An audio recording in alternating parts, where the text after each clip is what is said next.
বিশ্বকাপে আরেকটি ম্যাচে জয়ের সম্ভাবনা জাগিয়েও তীরে গিয়ে তরি ডোবালো বাংলাদেশের মেয়েরা।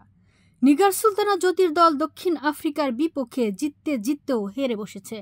232 রান তোলার পর টাইগার্সরা সেদিন প্রোটিয়াদের বল হাতে চেপে ধরেছিল, তবে ফাঁক ফোকর দিয়ে বের হয়ে গেছে দক্ষিণ আফ্রিকা। রুদ্ধশ্বাস ম্যাচে তারা জিতেছে 3 উইকেটে। ক্যাচ মিস আর মিস ফিল্ডিংয়ে তাদের সাহায্য করেছেন টাইগার্সরা। ম্যাচ শেষে দারুণ লড়াই করা সতীর্থদের নিয়ে গর্ব করেছেন টাইগার্স অধিনায়ক নিগার সুলতানা জ্যোতি। পাশাপাশি আরও ম্যাচ বাকি উল্লেখ করে সাহস জুগিয়েছেন তিনি। আমরা 15 থেকে 20 রান কম করেছি। শুরুতে আরও স্ট্রাইক রোটেশন করলে বেশি রান হতো। 250 হয়তো সিনুয়ারি ভিন্ন হতো। যদি ফিল্ডিংয়ে আরও ভালো এফোর্ট দিতে পারতাম এবং ক্যাচগুলো ধরতে পারলে ভালো হতো। আমাদের হতাশ হওয়া উচিত নয়, কারণ শো মাস্ট গো অন। এখান থেকে সামনের ম্যাচের দিকে তাকাতে হবে। কুয়াশা থাকায় বোলিংয়ে বেগ পেতে হয়েছে বলেও জানান বাংলাদেশের অধিনায়ক। বল গ্রিপিং করা কঠিন ছিল, কুয়াশা ছিল বেশি।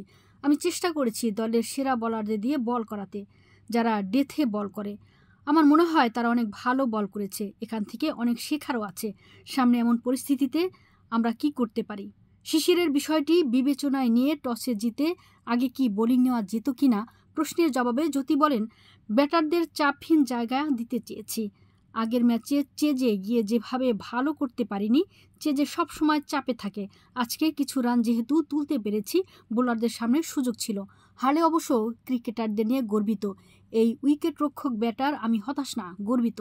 যেভাবে মেয়েরা প্রতিটা বলের জন্য লড়াই করেছে। এখানে এসে ম্যাচ নিজেদের নিয়ন্ত্রণে রাখা সহজ না। তারা তাদের 110% দিয়ে চেষ্টা করেছে। ক্যাচ মিস নিয়ে বলবো, দলে অনেক তরুণ প্লেয়ার আছে, তবুও যেভাবে ম্যাচে ছিলাম, যেভাবে এফোর্ট দিয়েছে ভালো ছিল। কঠিন ছিল আসলে। শিশিরের কারণে বল গ্রিপ করা কঠিন। চাপের মধ্যে নার্ভ ধরে রাখতে হবে। যদি ক্যাচগুলো ধরতে পারতাম হয়তো ফল ভিন্ন হতো। নিউজিল্যান্ড ম্যাচের পর যেভাবে ফিরে এসেছি ব্যাপারটা ভালো।